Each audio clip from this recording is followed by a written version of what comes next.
ఆమె కఠోర తపస్సు వల్ల ఏర్పడిన వేడి బ్రహ్మలోకం వరకు చేరగా బ్రహ్మ మహిషముఖికి సాక్షాత్కరించాడు.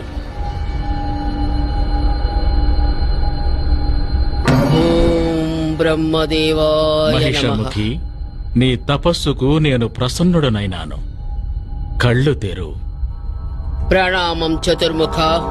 నా కోరికను మన్నించి నాకు సాక్షాత్కరించినందుకు ధన్యవాదములు.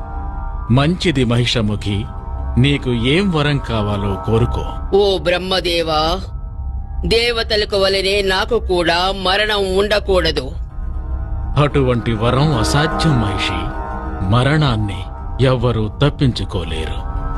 మరణం అనేది సృష్టిలో సహజం. కాని నీకు నేను ఒక వరాన్ని ఇస్తున్నాను.